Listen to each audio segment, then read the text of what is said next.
जो कॉन्सेप्ट है वो आपका है एमएमसी फेज एक्स, ठीक है, MMC phase x, MMC phase x, okay. या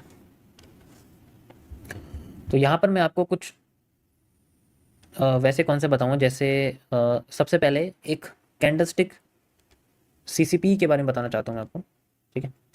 सीसीपी मतलब आपका होता है, जो नए लोग हैं उनको बता देता हूँ, सीसीपी का मतलब होता है आपके कॉम्प्लेक्स कैंडलस्टिक पैटर्न्स,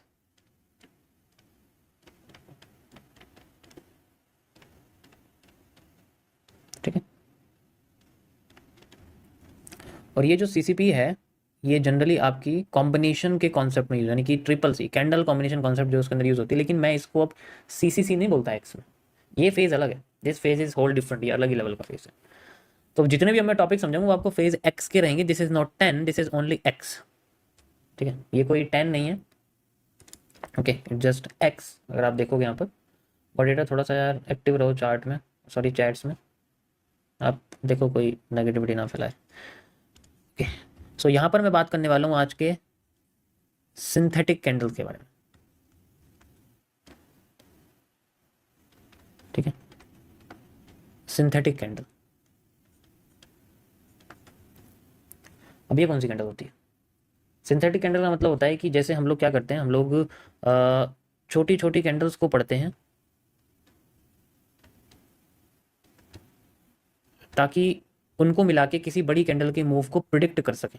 अगर ये कैंडल बनी हुई है ना तो इसके हमें इंटीरियर में पता लगेगा, इसके इंटीरियर में पता लगेगा जाके कि जनरली ये इसकी नेक्स्ट कैंडल ऐसे आएगी या नीचे जाएगी, वो सारी चीज़ें हमें पता लगती है इसमें। समझ में आया? इट जस्ट कैंडल के टाइम फ्रेम को स्विच करते हैं, लेकिन वो ऐसे नहीं करते कि हमें हर के लिए हर चीज़ के लिए चाहिए होता। ऐसे जोन्स पर जहाँ पर हमें समझ में नहीं, क्योंकि हर किसी को क्या होता है, आपने देखा होगा लार्जर से स्मॉलर टाइम फ्रेम की तरफ जाते हैं। दिस इज नॉट एवरीथिंग, यही सब कुछ नहीं होता, कुछ चीज़ों के लिए स्मॉलर टाइम फ्रेम से लार्जर में जाना पड़ता है, और वो चीज़ ये, यहाँ से हम लोग स्मॉलर से लार्जर टाइम फ्रेम में जाते हैं। जस्ट लाइक मैं एंट्री ही 1 आवर के टाइम फ्रेम पर लेता हूँ, या मैं एंट्री ही 30 मिनट्स के टाइम फ्रेम पर लेता हूँ ट्रेड करते वक्त, तो 30 मिनट्स के टाइम फ्रेम पर मेरे सामने एक स्पिनिंग टॉप बनी हुई है मेरे जोन पर, मुझे इसमें समझ में नहीं आ रहा कि मैं क्या करूँ, ठीक है, मुझे समझ में नहीं आ रहा कि मैं क्या करूँ, तो मैं क्या करूंगा, मैं अपने छोटे टाइम फ्रेम पे जाऊंगा और इसको समझूंगा कि इस कैंडल के बाद क्या बन सकता है। तो यहां पर अगर मुझे दिखता है कि मार्केट मुझे पीनेंट बना के दे रही है, तो फिर मैं क्या करूंगा? इसका मतलब क्या है, मार्केट पहले फेक आउट देके फिर ऊपर जा सकती है, इसका मतलब पहले मार्केट अपने आप को नीचे ले जा सकती है एंड देन फिर ऊपर ले जा सकती है। पॉसिबिलिटी सबसे पहले है बुलिश एनगल्फिंग बनने की। सेकंड पॉसिबिलिटी क्या है कि अगर बुलिश एनगल्फिंग नहीं बनी, विद इन कैंडल में ही मार्केट में ऐसी विक बनेगी एंड देन इसी के बाद ही कैंडल उठ जाएगी। इट्स ऑल्सो पॉसिबल कि वो उसी कैंडल में विक बना दे और फिर उसी कैंडल की बॉडी को ऊपर ले जाए। तो दिस इज हाउ कि हम छोटे टाइम फ्रेम का इस्तेमाल कैसे कर सकते हैं बड़े टाइम फ्रेम की कैंडल को यूज करने के, और इन कैंडल्स को हम लोग सिंथेटिक कैंडल कहते हैं, जो जिसके रेफरेंस में हम छोटे कैंडल्स को देखते हैं, उसके इंटीरियर कैंडल को देखते हैं, ठीक है। हर कैंडल का अपना एक स्मॉलर टाइम फ्रेम पर अलग स्ट्रक्चर होता है, ठीक है, स्मॉलर टाइम फ्रेम पर एक अलग स्ट्रक्चर होता है। जैसे मैं आपके सामने एक हैमर की बात करूं, मान लीजिए, ठीक है, एक हैमर का क्या स्ट्रक्चर होता है, कई सारी पॉसिबिलिटीज है। ये हैमर 4 आवर के टाइम फ्रेम पर बिटकॉइन में बना हुआ है, तो आप सोचो इसकी क्या पॉसिबिलिटीज रहेंगी, बहुत सारी रहेंगी। मतलब अगर मैं ये बोलूँगा आपसे कि पहले मार्केट अपने आप को ओपन करती है, लाइन चार्ट से मैं समझाऊंगा, और उसके बाद मार्केट अपने आप को पहले नीचे लाती है इस तरीके से छोटे टाइम फ्रेम पर, एंड देन फिर बाद में रिकवर करती है, ठीक है, रिकवर करती है एंड थोड़ा सा नीचे लाके फिर ऊपर अपने आप को चली जाती है, यहाँ छोड़ देती है। दिस इज द टाइम जहाँ हैमर स्ट्रक्चर बना रहा है, तो हैमर इस तरीके से बनता है, okay. So this is how the hammer works. यहाँ से ये इसका ओपनिंग है, ये इसका लो है एंड ये इसका हाई है। इन तीनों को कंबाइन कर दोगे तो आपके सामने कुछ ऐसा कैंडल बन के आ जाएगा जो कि लार्जर टाइम फ्रेम पे हमें दिखता है, ठीक है, समझ आया?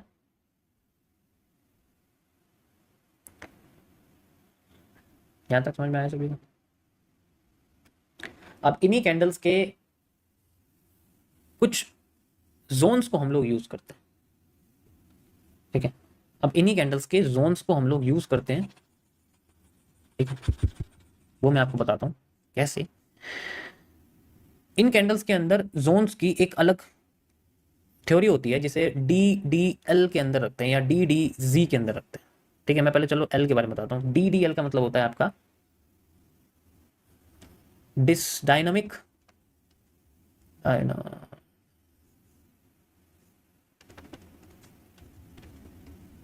Displacement line.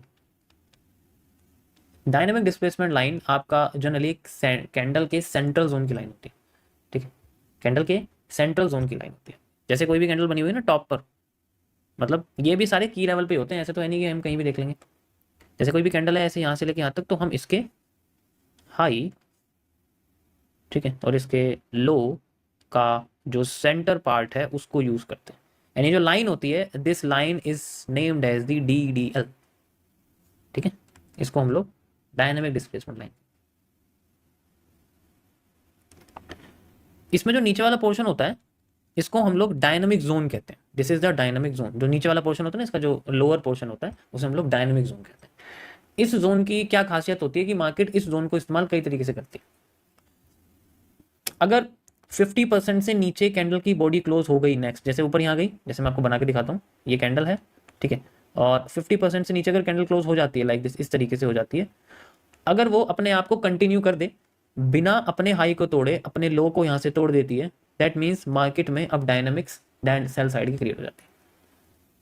ठीक है, डायनामिक्स सेल साइड की क्रिएट हो जाती है। यही सेम चीज ऊपर की साइड की, सेम टू सेम। अगर वो ऊपर की साइड क्लोज करके अपने आप को हाई को ब्रेक कर देती, then we have the move. ये चीजें जनरली हम लोग सपोर्ट या रेजिस्टेंस यानी कि किसी भी की लेवल पर देखते हैं। जो की लेवल होता है ना सबसे इंपॉर्टेंट, वहां पर हम लोग देखते हैं। एग्जाम्पल के लिए जैसे ये देखो आप, एग्जाम्पल के लिए जैसे ये देखो आप, ये सारे आपके सामने यही चीज है, सब कुछ, ठीक है, सब कुछ। एंड इसका इस्तेमाल जनरली सिर्फ लार्जर टाइम फ्रेम पे करते हैं, छोटे टाइम फ्रेम पे नहीं करते। ठीक है, लार्जर टाइम फ्रेम मतलब जैसे higher than 30 minutes. Higher than को इसका मतलब क्या है? इसका मतलब यह है कि अगर हमें टॉप पर कुछ ऐसी ऐसी चीज़ें मिलती हैं तो फिर बाद में एक वॉल्यूम का जो तराजू होता है ना, वो थोड़ा सेल साइड में हो जाता है। बॉटम पे होती है तो वॉल्यूम का तराजू थोड़ा सा बाय साइड में हो जाता है। इस तरीके से आप कह सकते हो। ठीक है, वॉल्यूम फिलअप भी आप कह सकते हो, ऐसी बात नहीं है। वॉल्यूम फिलअप के लिए ना आपको यहाँ पर जनरली एक डिफरेंट कलर की कैंडल चाहिए जो कि हर बार काम नहीं करती। ये ऐसा जोन होता है जिसे कितना भी एक्सटेंड कर सकते हैं हम लोग। अगर यहाँ पर कैंडल बनी हुई है ना, तो ये जोन मान लो यहाँ से इतना लंबा एक्सटेंड हो जाएगा। मार्केट यहाँ पर कुछ इस तरीके से कर रही है, नीचे आ गई, तो यहाँ तुम्हें रिएक्शन देके नीचे भी गिर सकती है। That's how. ठीक है, इसी तरीके से मार्केट नीचे गई पहले, फिर ऊपर गई, फिर ऐसे करके इस जोन पे आके ऐसे भी कर सकती है। It's also possible. This is just a zone. ठीक है, तो इसमें 50% जोन बहुत इंपॉर्टेंट होता है कैंडल का। मैं आपको चार्ट पर दिखाता हूँ कैसे दिखेगा। ठीक है, लेट्स शो इन चार्ट। थोड़ा सा पीछे चलते हैं और मैं इसे तुम्हें गोल्ड में 30 मिनट्स में दिखाता हूँ, how we can use it. जैसे मान के चलो मेरे सामने ये एक हाई है, ठीक है, ये मेरे सामने एक हाई है, एंड ये मेरे सामने एक हाई यहाँ से यहाँ तक बनता है, जिसको मैंने बनाया हुआ है, आपको दिख रहा होगा। उसके बाद यहाँ पर मेरे सामने ये जो कैंडल है जो कि अपर पार्ट पे बनी हुई है जनरली, तो मेरे सामने इसका 50% जोन में लगाता हूँ हाई एंड टू लो।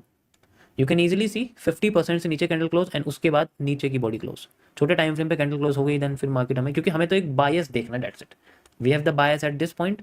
यहाँ से यहाँ तक का पूरा मूव हमारे फेवर में। आप खुद देख सकते हो, आप छोटे टाइम फ्रेम पे जाके हमें एक आइडिया, एक जनरली आइडिया मिल गया है अगर आप देखोगे तो। ठीक है, तो यहाँ पर मेरे सामने एक आइडिया है, मैं इसको 5 मिनट्स में लेके चलता हूँ and we have a point from this area 2000 point, या आप कह सकते हो कि मतलब जनरली। तो ये हर जगह दिखेगा आपको, मतलब बहुत अच्छी चीज़ है। और ये जनरली आपका फेकआउट पे भी काम करता है, ऐसी बात नहीं, बट इसको लार्जर टाइम फ्रेम पे टॉप या बॉटम की कैंडल को निकाले तो ज़्यादा बेहतर रहेगा मेरे हिसाब से। जैसे ये मान के चलो आपके सामने एक ऑर्डर ब्लॉक बना हुआ है, ठीक है, this is just order block, market यहाँ तक आ गई, ठीक है, कोई प्रॉब्लम नहीं है।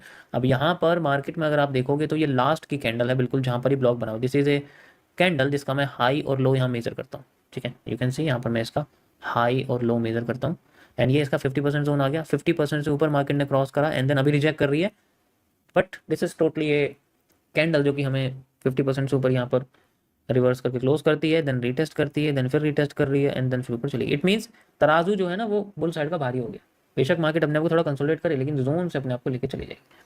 ठीक है, ये सिंगल कैंडल एनालिसिस नहीं है, ये जोन एनालिसिस। जोन का मतलब एक डायरेक्शन प्रोवाइड करते हैं जनरली। एक्स्ट्रा एविडेंस के लिए ऑलरेडी ब्लॉक है, ऐसी बात नहीं है कि यार ऑर्डर ब्लॉक आ गया तो मार्केट तो उठनी है, ऐसा थोड़ी होता है। कहने को तो कोई भी कह देगा कि चलो यार ऑर्डर ब्लॉक यहाँ बना हुआ है, मार्केट को तो ऊपर ही जाना है, ऐसे नहीं होता कि हर ऑर्डर ब्लॉक यहाँ काम करेगा। ठीक है, मुझे बताना जरा ये ऑर्डर ब्लॉक काम क्यों नहीं करा। ऐसे नहीं होता ना, क्योंकि यहाँ पर कुछ वो कैरेक्टरिस्टिक्स नहीं आई कैंडल्स में जो हमें यहाँ पर आई है, दैट्स वाई ये काम नहीं कर रहा। समझे? बहुत लोग बोलते हैं कि इतना सिंपल है कि रेजिस्टेंस से मार्केट उठ गई, हर बार हर रेजिस्टेंस से उठती नहीं है ना, क्योंकि वो चीज़ नहीं दिखती और हम उसको यूज़ नहीं करते। सबसे इंपॉर्टेंट चीज़ यही। So this is the concept guys. Candle top की कैंडल का 50% zone and we have a move, bottom की कैंडल का 50% zone and we have a move. It's totally, इसे आप बुलिश एनगल्फिंग भी कह सकते हो, इसे आप बेरिश एनगल्फिंग भी कह सकते हो। आसान भाषा में ये सारे कॉन्सेप्ट इसी पे ही काम करते हैं।